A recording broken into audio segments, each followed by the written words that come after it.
कल हमारे बुजुर्गों ने बदअकीदों से जंगे की, तब आज गांव गांव में या नबी सलाम अलैहि की सदा गूंज रही। लेकिन आज कुछ लोग हमारी ही औलादों के हाथ में खंजर देकर हमारे ही लोगों का कत्ल कराते। अल्लाहु अकबर। अल्लाह के वास्ते रहम कर दो, आप रहम कर दो। मैं आपसे विनती करूंगा, मैं आपसे इल्तिजा करूंगा। अभी 75 साल नहीं हुआ है भारत को आजाद हुए हैं।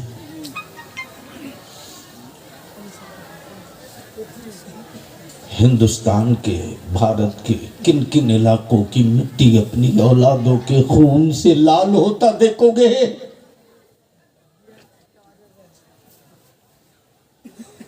कितने जले हुए मकानों की राख पर खड़ा होगे। कितने जवान बेटों को आतंक के नाम पर जेल की सलाखों में दम तोड़ता देखोगे। अगर इन सारे फितनों को एक साथ दफन करना है तो मत 3 टाइम खाओ, 2 टाइम खाओ, लेकिन अपनी औलादों को पढ़ाओ। वाह वाह, क्या कह रहे? हक है, हक है। मत 3 टाइम खाओ, 2 टाइम खाओ, लेकिन अपनी औलादों को पढ़ाओ। बंद करो जमीन बेचकर बारात ले जाना, बंद करो। वाह वाह वाह, हक है। बंद करो। मस्जिदों में निकाह कर लो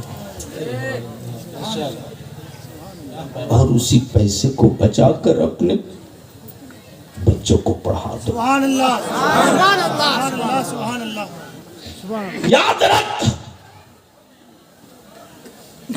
जिस दिन तेरी औलादों के हाथ में पावर का कलम होगा, वाह वाह वाह वाह, जिंदाबाद। उस दिन बंगाल में दीदी हो के दादा हो,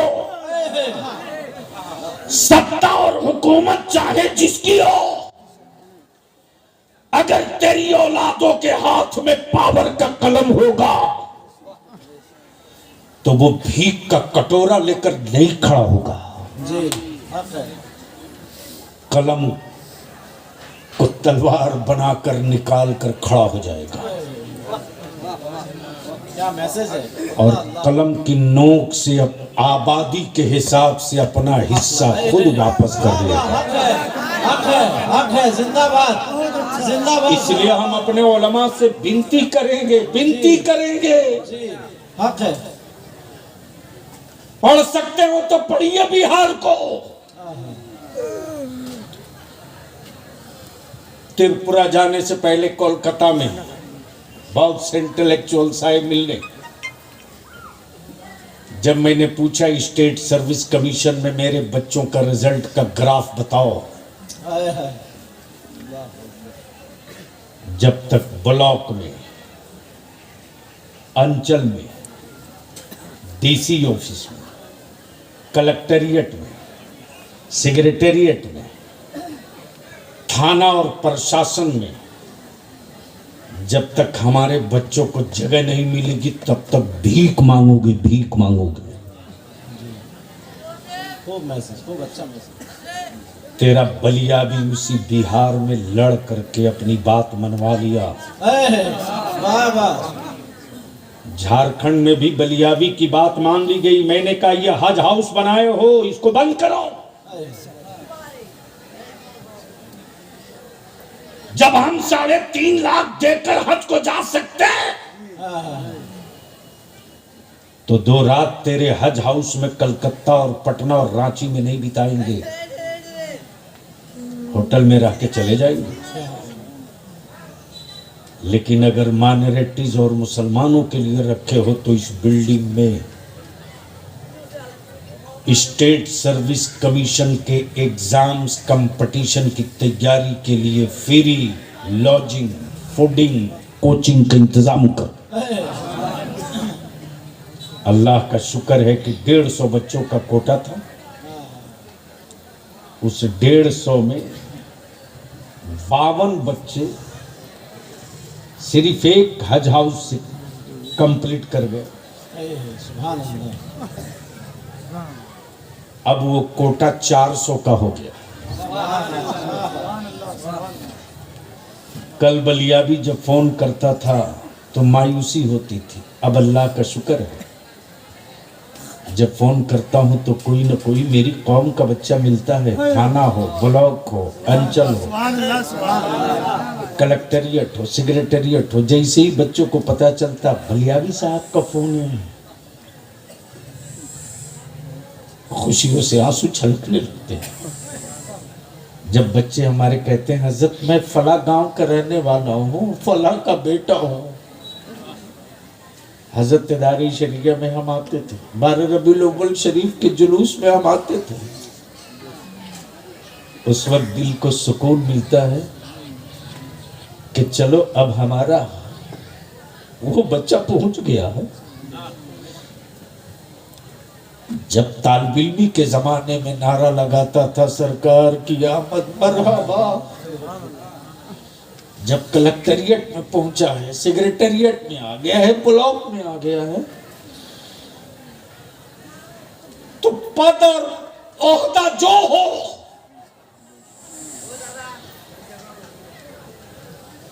लेकिन जब 12 रबीउल अव्वल की तारीख पाएगा तो हमारा ये बच्चा ऑफिसर की हैसियत से जुलूस आमद सरकार में जब जाकर नारा लगाएगा तो 100 सवालों का जवाब तन्हा होगा। और हम क्यों नहीं फख्र करेंगे कि BDO, CEO, additional collector, police कप्तान होकर के नारा लगा रहा सरकार की आमद। जोर से बोल, सरकार की आमद। जोर से बोल, सरकार की आमद, मुख्तार की आमद, मक्की की आमद, मदनी की आमद, नूर की आमद, हुजूर की आमद।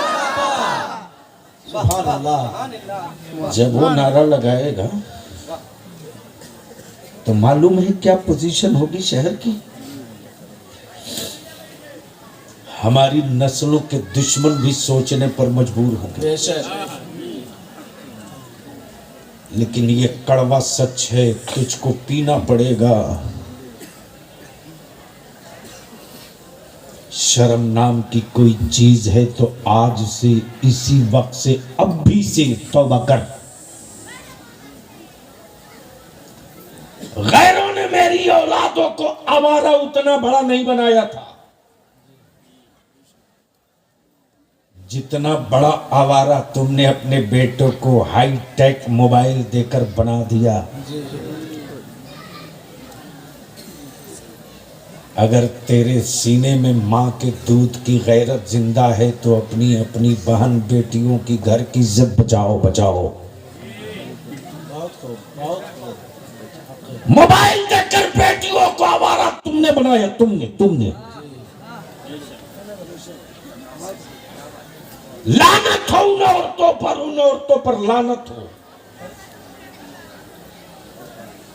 जो गोद के बच्चों को रोए तो बजाय दूध पिलाने और दरूद पढ़कर दम करने के मोबाइल पकड़ा देती। बोल सही है कि गलत है? अरे बोल सही है कि गलत है? ये हो रहा कि नहीं हो रहा? इसके खिलाफ किसी की जबान क्यों नहीं खुल रही? इसके खिलाफ बोलने में क्यों जबड़ा फट रहा?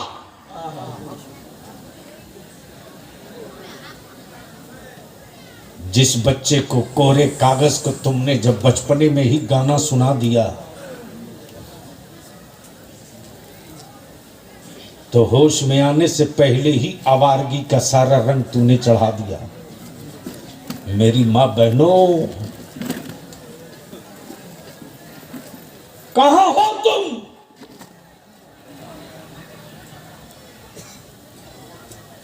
कहां कनीज़े फातिमा?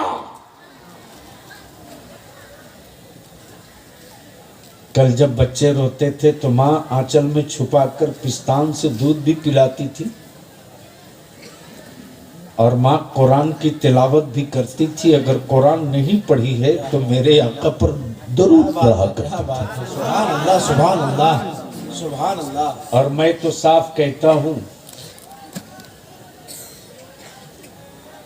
मैं तो साफ कहता हूं कि कब तक तावीज मांग करके काम चलाओगे? अब देख लो, दूठो हीरो बीच में आके खड़ा हो।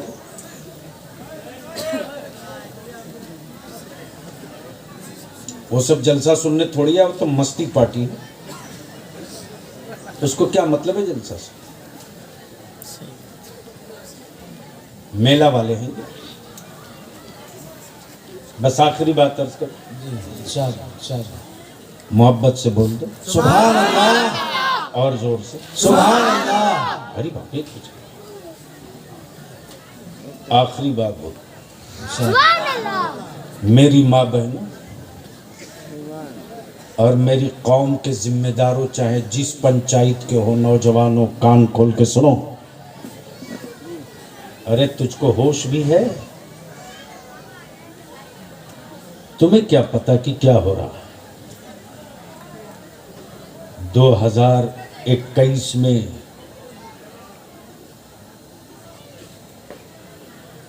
रिकॉर्ड के मुताबिक 3800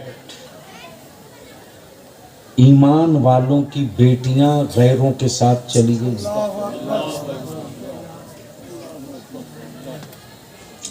और बेटा बेचो, करो सौदा करो,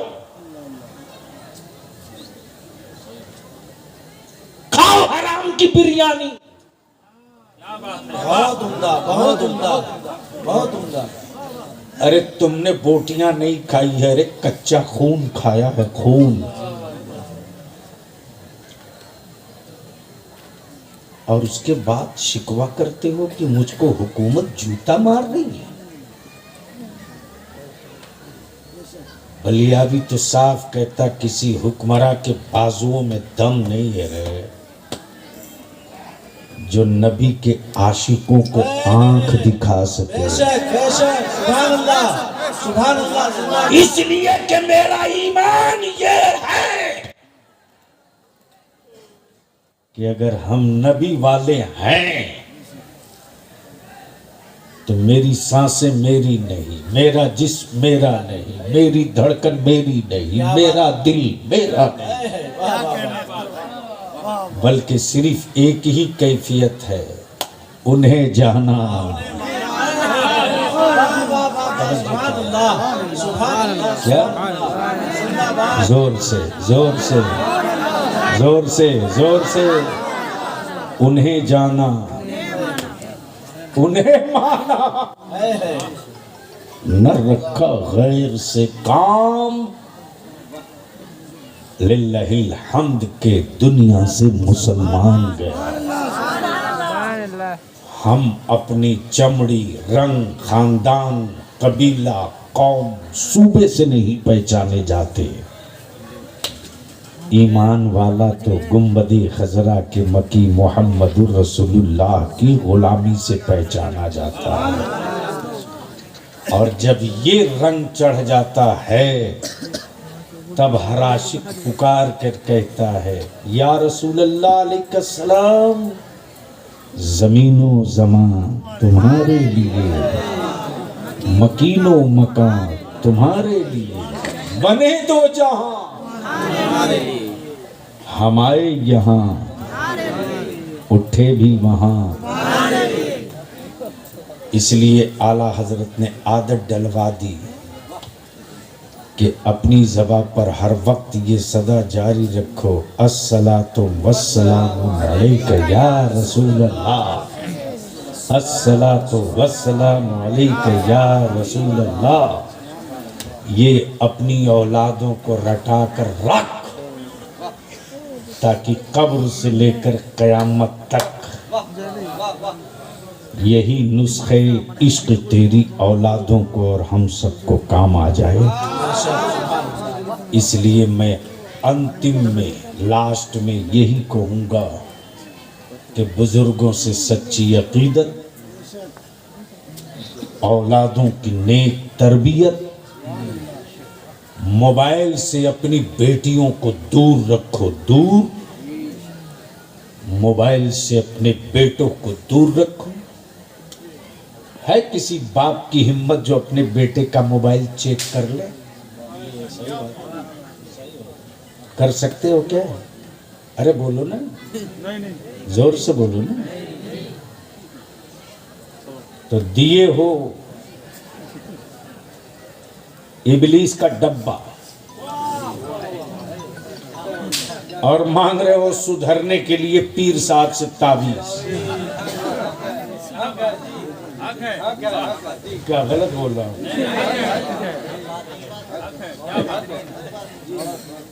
इसलिए हमसे बहुत से लोग नाराज रहते हैं, हम इसकी परवाह नहीं करते, इसकी कतई परवाह नहीं करते। हम जानते हैं कि ये हजरत है, नाराज होकर क्या बिगाड़ ले। वो हजरत नाराज ना हो जिस हजरत की मोहब्बत ईमान की अलामत है। सुभान अल्लाह। वो हजरत नाराज नहीं जो हजरत ईमान की अलामत है। और मैं तो कहता हूं कि हलाल रोटी खाओ। क्या? अब 5 वक्त की नमाज पढ़ो।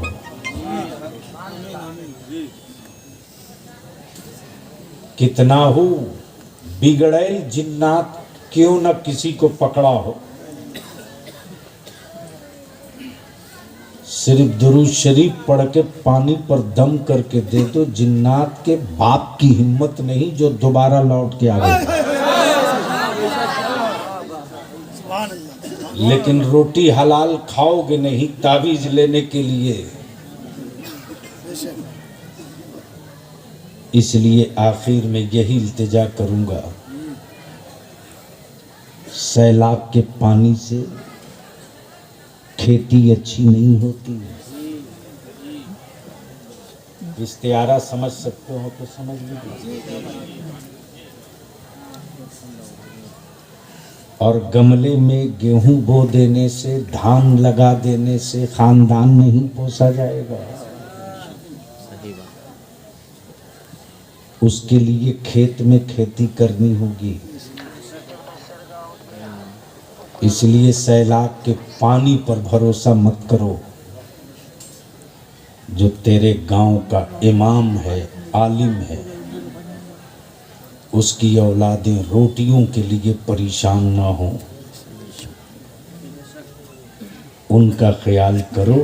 और हम उन उलमा से विनती करेंगे, अपील करेंगे, इल्तिजा करेंगे कि अपनी ज़रूरत के, अपनी सहूलत के एतबार से नहीं बल्कि दीन की ज़रूरत के एतबार से, जुमले पर गौर कीजिए,